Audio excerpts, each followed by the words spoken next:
theo mình sang bài số 9 là phương pháp tách và tinh chế hợp chất hữu cơ. Thì ở đây mình có phương pháp thứ nhất là phương pháp chưng cất.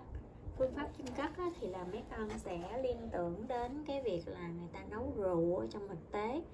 Thì khi người ta nấu rượu là người ta tách cái rượu ra khỏi là nước. Rượu ở đây mình gọi là ethanol ha. Thì ở đây mình gọi cái phương pháp này là phương pháp chưng cất, là vì hai chất này là chất lỏng, ethanol và nước là chất lỏng và có nhiệt độ sôi khác nhau. Khi mình đun nóng thì đến nhiệt độ sôi của ethanol thấp hơn thì nó sẽ bay hơi trước, và còn lại là nước.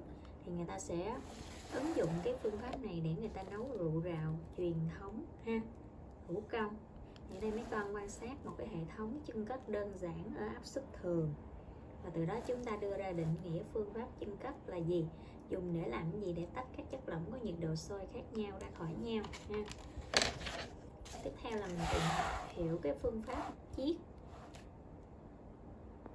Phương pháp chiết là gì? Thì ví dụ như thực tế đó, người ta ngâm những cái rễ cây hoặc là ngâm nhân sâm ở trong rượu, thì khi mà những cái chất mà mình muốn tách ra khỏi cái cây đó nó có tác dụng chữa bệnh thì nó sẽ hòa tan vào cái rượu, tức là nó sẽ làm cho cái rượu đó nó có cái vị thuốc, mình uống vô thì có tác dụng chữa bệnh.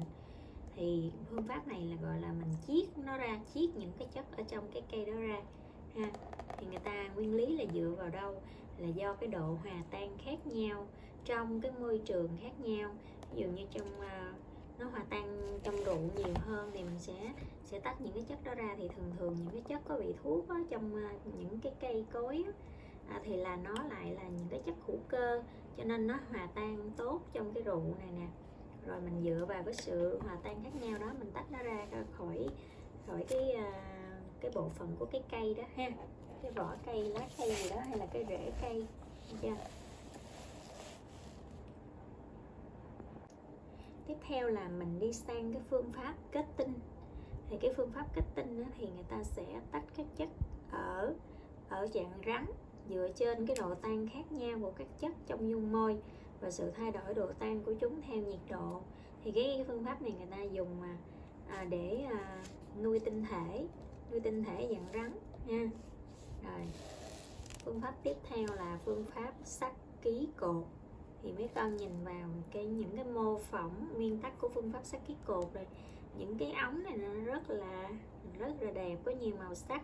Thì mỗi cái vùng như vậy nè thì nó sẽ có một cái nhiệm vụ khác nhau, nó dùng để tách những cái chất ra khỏi nhau bằng phương pháp này. Thì phương pháp này thì được sử dụng nhiều trong cái phòng thí nghiệm để cho các anh chị sinh viên làm những cái đề tài khoa học ha, là tách các chất đó để mà thu được các chất ở dạng tinh khiết.